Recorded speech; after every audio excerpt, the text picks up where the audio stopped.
Bonjour, aujourd'hui on analyse les pourcentages petits et ceux qui sont plus grands. Par exemple, on s'est habitué à voir les pourcentages entre 0% et 100%, mais aujourd'hui on va analyser ce qui est entre 0 et 1% et ce qui est 100% ou plus. Alors, pour comparer ou pour regarder des exemples qui ne tombent pas entre juste 1% si tu veux et 100%. Par exemple, si je regarde ce gris ici et je colorie quelques-uns, mais ici, par exemple, je fais seulement la moitié, quand même, je vais dire que ceci égale 1 ou, en autre mot, 100%, parce que c'est 100 sur 100. Ça, c'est tout le gris. Alors, combien est-ce que j'ai? Pour ceci, l'exemple que j'ai 3 et 1 demi d'un autre. Alors, on exprime 1 demi, par exemple, comme ça, 0,5%. Pourquoi est-ce qu'on fait ainsi? C'est parce que cette boîte-ci représente 1 demi de 1%. Et 1 demi de 1%, c'est 1 divisé par 2 fois 100, fois 1%, par exemple, qui nous donne 0,5%. C'est 5 dixièmes d'1%. C'est juste la moitié. En autre mot, tu peux penser à diviser ceci en 10 petits blocs égaux et on a 5 des 6 blocs. Alors ça, c'est un petit pourcentage. On peut aussi avoir des grands pourcentages. Si je dis que j'ai 112%, combien est-ce que ça représente? Alors, tout ceci égale 100%. Et on doit en fait ajouter un autre gris. Alors ici, tu dois imaginer que c'est tout colorié et ici, je vais additionner 12 autres pourcents. Alors, tout est rangé plus 2 boîtes autres que cela pour représenter le 112%. Quand même, ceci représente 1 si on veut analyser. Pour ce qui représente 1, oui, j'ai 100% de 1, j'ai un gris complété et j'ai 12 centièmes d'un autre. Alors, si je veux analyser le nombre décimal, n'oubliez pas que toute fraction représente une division, par exemple comme ça. Et ça va nous donner 1 et 12 dixièmes pour cent. Pardon, pas pour cent. Ça va nous donner 1 et 12 dixièmes. Point final. Pas de pourcentage parce qu'on a déjà divisé par 100. On peut utiliser cette idée des petits pourcentages comme par exemple ce point 5 qui indique un montant de pourcentage qui tombe entre 0 et 1%. Et on peut calculer ce montant d'un autre nombre. Et quand on a le mot 2, en maths, normalement, ça représente la multiplication.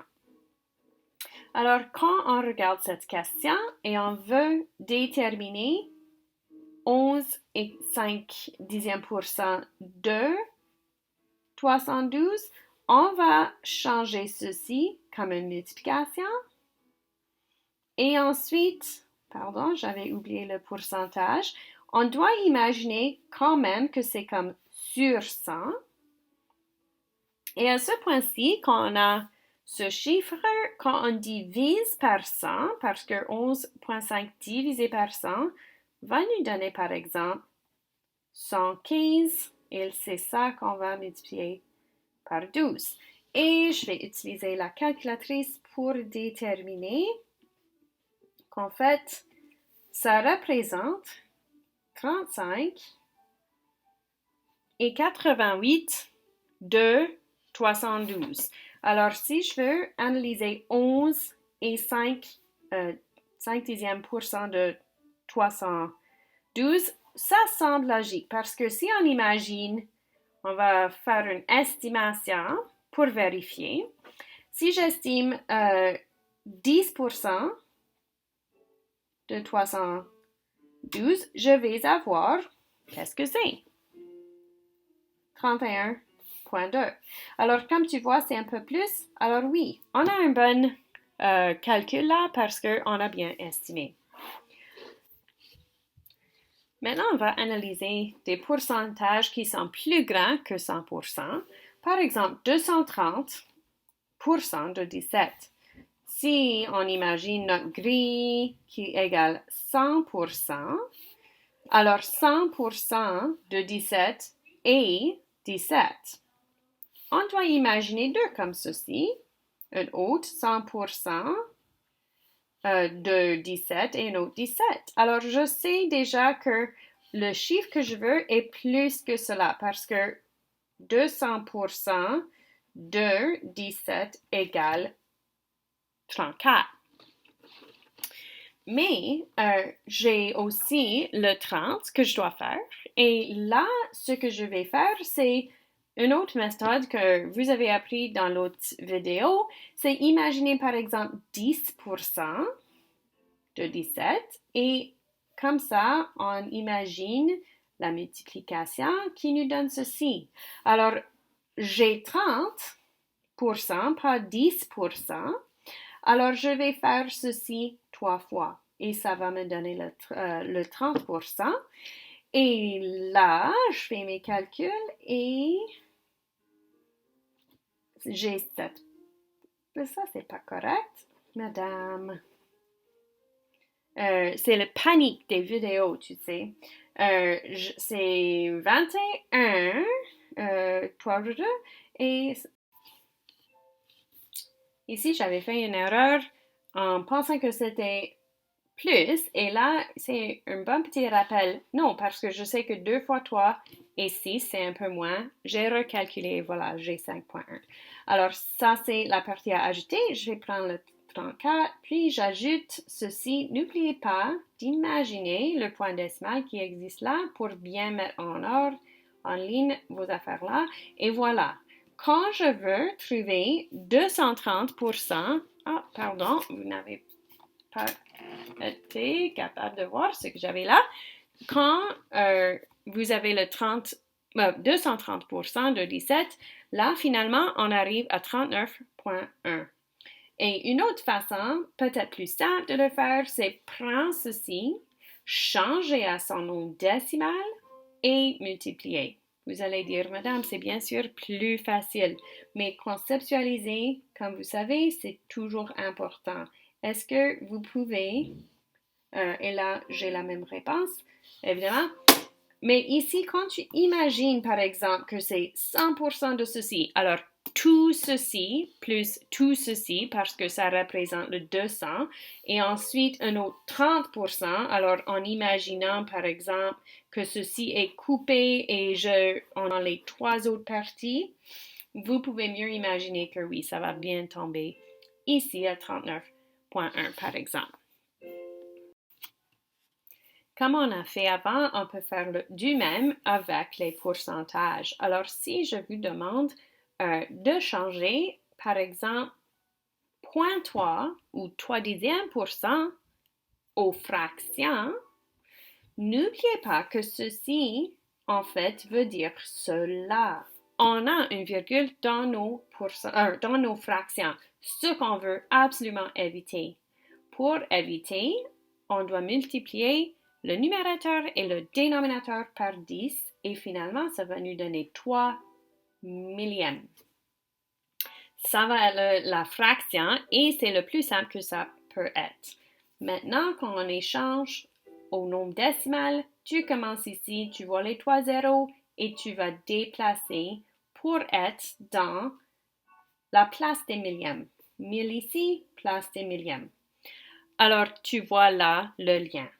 Si, par exemple, j'ai une fraction qui est, je vais dire, 3/81, je dirais c'est peut-être le plus simple d'aller dans cette direction, faisant le nombre décimal en premier. Divise. Je prends ma calculatrice et je fais 3 divisé par 80, qui me donne un nombre assez petit.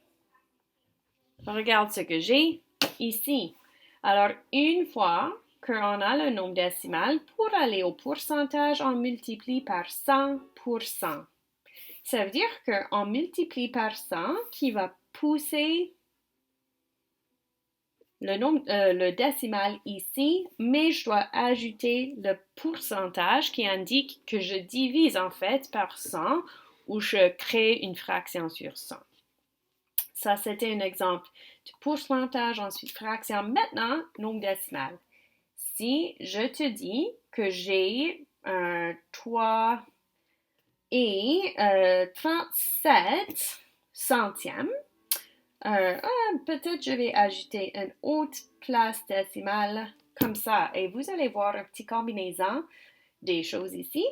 Et je veux traverser pour aller ici vers les fractions et ensuite pourcentage.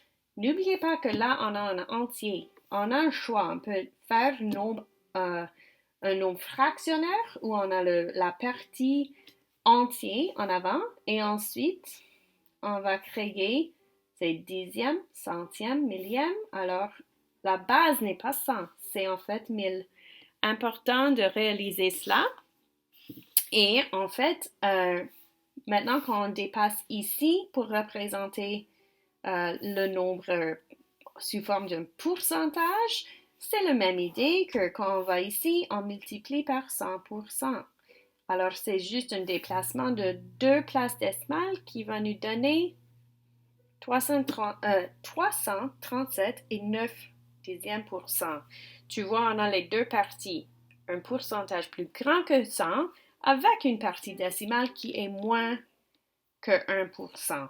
Alors, tu vois ici la combinaison des deux. Si tu voulais faire ceci sur son forme impropre, tu vas ajouter alors, tu fais 1000 fois 3 qui est 3000 plus le 379 sur 1000. Alors, tu peux faire de cette manière l'un ou l'autre et ça va fonctionner. Normalement, on aime voir les entiers, alors je vous encourage de faire comme ça. Voilà, si tu as des questions, posez-les. Mais sinon, bonne chance avec la pratique 5.1. Au revoir.